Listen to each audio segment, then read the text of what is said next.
Rad, Water Heater Warehouse of Northbrook, tip of the week.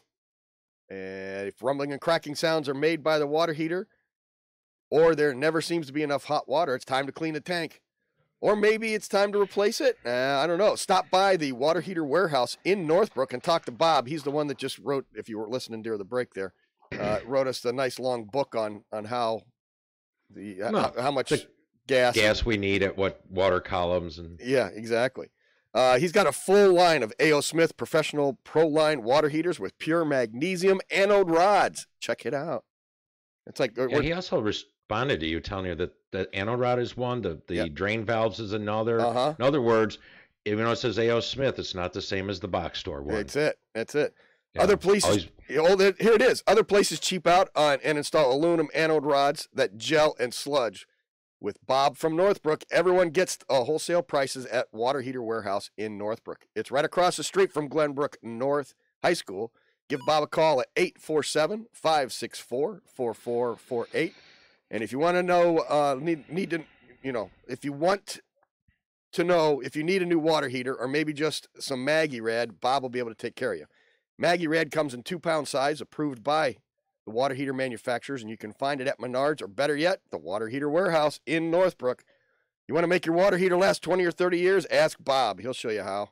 And Maggie Rad is at the Water Heater Warehouse in Northbrook. Give Bob a call, 847-564-4448.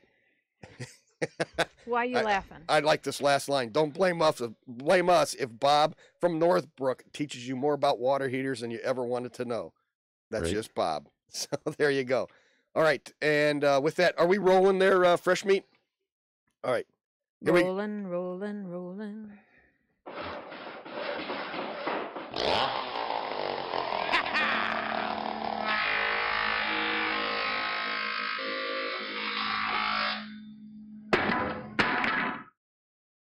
Oh, come on. Okay, Sparky. There we go. I'm like, where'd it go?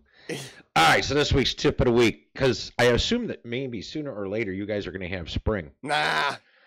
But, sooner or later the kids are getting out of school. So people are, down here they're scrambling to figure out what to do with their kids all summer. Summer camp sign up and all that. Put them to work. Yeah, that's right. But so I just wrote up a little kind of vacation checklist. This way, if you just follow a few simple things, you can keep your mind where it belongs, like a million miles away because you're on vacation. Sure. So, number one, make sure all your electrical appliances are turned off. Let's throw gas in that too, just for that. Edit right there. Edit. Just edit right there. Your gas and electrical appliances are all turned off. Clean the refrigerator out of all perishable items and take out the garbage. Because that's always when you're driving away and you're like, did you take the garbage out? No, you didn't. Oh, man, you know what we're going to come back to? Not good. Yep. Lock all your windows and doors. That is just kind of normal now. Lock all your windows and doors. Really? Arrange to have the newspaper and or mail held until you return or have them picked up by a trusted neighbor. Newspapers laying around is a sure sign that you're out of town, and people do that. Arrange to have your lawn mowed or snow shoveled while you're away. Ask a neighbor to set out your trash on collection day and make sure they retrieve them so that they're not just sitting there. Okay. Yep. Got to make sure it's all done. Right. Let a good neighbor know or a trusted neighbor know that you'll be away and keep an eye on your house. It's a good idea to leave your vacation address and phone number with them too. That way you can be reached in case of emergency. So yeah, we always do that. But that's just simple. Never leave your keys hidden outside your home. But it's under the poo. It's under the poo. It's under the rock. It's under the fake head on the rabbit. The rock, and there's the little slidey thing under there. I just bought one. And it's perfect assuming you have a rock garden. But when you walk up to a yard that has nothing, oh look, there's a rock. Got the keys in it. Yeah. So sitting on the front stoop. But mine has a little design of a dragonfly on it. Oh, that would definitely throw everybody off. Don't leave your key outside your house. I'm be honest. Go to any store.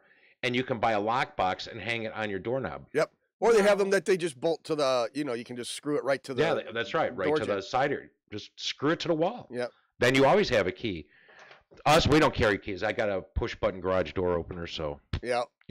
As long as you got the keypad and a attached garage, you're good. But shouldn't you lock that door between the garage and the house? No. Unless you got windows in your garage or a service door. Oh, okay. I have neither. So, okay, good point.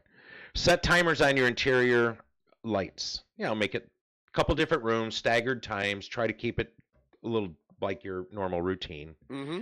Make sure to unplug televisions, computers, and appliances susceptible to lightning and power surges. Ooh. See, you just want to make sure when you get home, might have been a storm, and nothing, you didn't get fried. If you got an alarm company, advise your alarm company and local police if you're going to be gone for extended period. So I'd say that's more than like a month. Right. That way they can do extra drive-bys. And most police departments have vacation list. If you tell them you're leaving town, they will do increased presence by your house. They will drive by more. Huh. That's cool. I'm sure even Chicago PD does that because they do everything. Yeah. Store jewelry and valuables in a safe deposit box, or at least get a real safe for your house. We've done tips a week on buying safes, but it drives me crazy. I mean, down here I hear all the time, "Oh yeah, there's a break-in. They got all my jewelry and $6,000 in cash." I'm like, well, don't put it on your dresser, you idiot. Get a safe. I had it. If you know what, if you'd had a safe, you'd have had all your jewelry and $5,500 because you can buy a really good safe for $500. Right, but I keep it in my sock drawer, man. It's safe in my sock drawer, isn't it? Yeah, and you know what? The worst place to keep valuables and/or a safe is in the master bedroom. Yeah, because that's the first place they always check. Because about 98% of people, that's where they do it. Right, and Robbie's laughing, so I'm going to assume that she keeps it in her sock drawer. Look at that, she's. Well, I'm not telling you. Now I have a big safe and is bolted to the floor, so it is in my bedroom. But if you find it, good luck. You know what I mean? And if I catch you carrying it out, I'm not even going to try and stop you. You're just way too big for that. All right, range where you carry your pets. That's really important. Make sure all that's taken care of. And then set your heating. Say that slower. Arrange for the care of your pets. I heard you say range. Like no stove range for the care of your. Okay. Well, that's just your hypersensitive now. Uno momento. Yes. So lastly, set the heating system to provide minimum heat of 55 in the winter or AC to 80 in the summer, so you're not just wasting money. Yes. And there was another one I thought of, but I forgot it now. Oh, you did? I was in the middle of doing this when I thought of it, and I didn't want to interrupt my own self. You can't do. Apparently, I should have.